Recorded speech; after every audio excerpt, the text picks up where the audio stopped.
All right, welcome to This Week in Mythic Plus. And some would say that I was lazy and didn't record this video earlier or yesterday. However, I would say that it's perfectly timed because we've had some Mythic Plus tuning that's happened as of 17 minutes ago, and some controversy with players in China getting banned for exploiting follower dungeons and dreamsurge buffs. So I truly picked the greatest day to procrastinate. So talking about the dungeon changes, these are actually pretty big changes just in general, so we can kind of go through them, kind of talk about what they're going to end up doing to your dungeons. Cinderbrew Meadery ended up catching a few nerfs here where Chef Chewy is getting a little bit of a nerf. Now his compliments to the chef aura no longer makes nearby creatures immune to crowd control.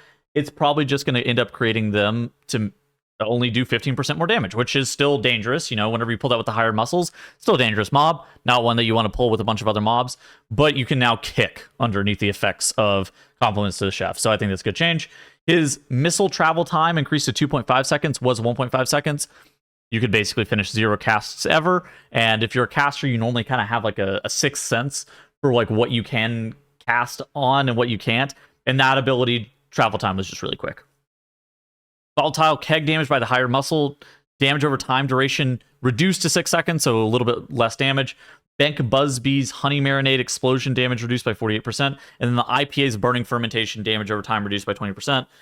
Just lowering the damage, particularly in the first area, but then on Bank and IPA as well. I don't think that Bank actually needed this, but I do think that nerfing IPA by a little bit is nice. I think that ultimately the big difficulty on IPA isn't the heal check. It's making sure that it's like the tank positioning check, making sure that your tank is not going to run you into the brew droplets. And so, but these are all fine. I think that Cinderbrew Meadery is probably one of, if not the hardest key. And I mean, if you go to WoW meta and then you go and look at what they're doing with their dungeon ease tier list, they just basically take like average key completion and stuff like that. Cinderbrew Meadery and Priority of Sacred Flame are by far the hardest keys.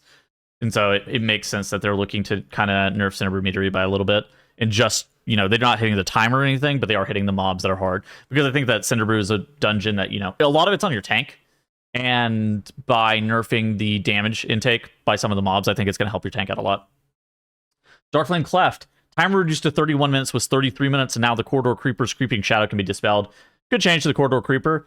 31 from 33 minutes is like a big change. I agree with them making Darkflame Cleft harder, especially like looking at the timer. I'm not sure if it can tank a 2-minute nerf or buff rather, where I don't know if it's necessarily 2 minutes to free, but if you look at the front page of Raider.io, the first 12 runs are all Darkflame Cleft, including some 2-chested 16 Darkflame Clefts, where no other dungeon is being 2-chested on a 16.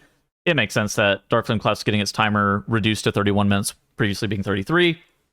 I think that, you know, that's only going to be something that we can look back on in retrospect and be like, was this the correct time? And then if it was, you know, a little bit off, maybe they'll give it back a minute, but I think that this is totally fine. And this is the right time to be looking to change timers for dungeons.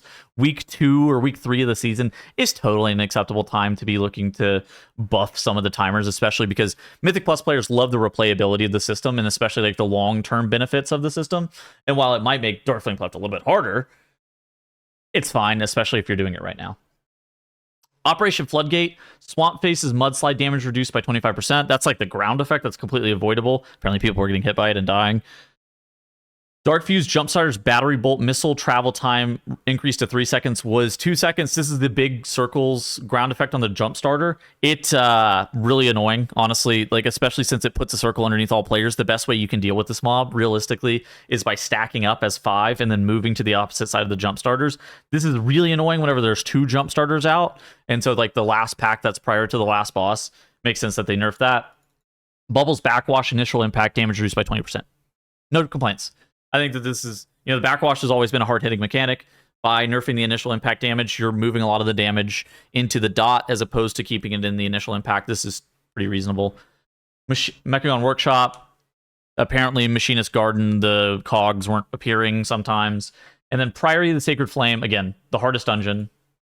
Just by far the hardest dungeon in time. Timer increased to 32 minutes, 30 seconds, was previously 31 minutes, and now Baron Braunpike will use abilities in consistent order. Giving the dungeon a minute and a half on the timer is a pretty big deal. Kind of like how we were talking about Darkflame Cleft. Can it tank a 2-minute nerf? I don't know. Is this going to be able to take this, where a minute and a half additional timer? great for Priority of the Sacred Flame. A lot of the things that people talk about in Priority of the Sacred Flames are like the Paladin's Divine Toll damage, some of the mini-boss damage, the Light Spawns damage. This isn't going to allow that to be any easier, but realistically, what it is going to allow for is for players to be able to play the dungeon a little bit slower and be more consistent with timing the key, right? You now never going to feel like you have to pull more than 2 paladins at once. You now never feel like you have to pull double light spawn. And so it's going to be less of a timer issue, especially if you're pulling super slow and just holding W in this dungeon. Totally fine. Now, the other thing to talk about this week is NetEase removing Mythic Plus titles from 9,000 Chinese players. So it's not necessarily just removing the titles from the Chinese players, but it was disqualifying them from the possibility of gaining the title as well, where they probably weren't getting 9,000 people with title that would require them to have 9 million players or something like that who are doing Mythic Plus, which it's possible, but it seems a little bit unlikely. But there were a bunch of people who were actioned, including people who played alongside those who were exploiting, who didn't necessarily just exploit themselves. And then they created a list of players. And so you can actually see on the right side of my screen right here, you can see the page length. And now I click list of players, and we have all 9,000 players listed here. And so they completely just, in a funny and spectacular fashion, have removed all the players that were abusing follower dungeon buffs, removed those who were abusing dream surge buffs, and now named and shamed them on their website. And I think that this is so funny. I wish they would do this with NA and EU players and just removing their titles and naming and shaming them, because it's stupid. Whenever you start to exploit, dream surge buffs or follower dungeon buffs, it kind of just removes the sanctity of Mythic Plus, right? Like whatever sanctity there is in Mythic Plus. It's kind of like whenever you're a professional athlete and you see the person next to you taking steroids, and you're still a professional athlete, but they're still taking steroids, and you're like, wow, maybe I should be taking steroids whenever you're looking at this. And of course, it doesn't affect many players. It doesn't affect most people, but you shouldn't get away with doing this. This is kind of the thought process behind it. So yeah, they lost the Tempered Hero title. And yeah, basically, there was also a bunch of win trading going on in PvP. So some people in PvP got caught up in all this win trading stuff. Don't be stupid. That's the core of this. Just don't be stupid. Don't be win trading. Don't be going into the Dream Surge and getting buffs that you shouldn't have any business getting in Mythic Plus. Those are ultimately the rules of that. That's most of what we've actually seen this week in Mythic Plus.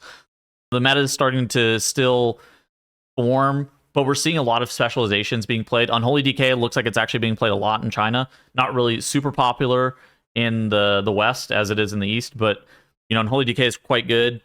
A lot of people are playing Vengeance Demon Hunter. There's a question as to whether or not Resto Druid or Mistweaver Monk are going to take over Discipline Priest once the keys get too high. Is Disc going to have the healing throughput to be able to actually do the highest level keys? These are kind of all the questions that are yet to be answered. But the season, early on in the season, this is the best feeling that I've had about an early season for Mythic Plus in a very long time. I think that Blizzard's done a tremendous job, and the fact that they're constantly trying to make sure that these dungeons are well balanced, not only relative to the player base and the player, like how strong the players are, but relative to other dungeons.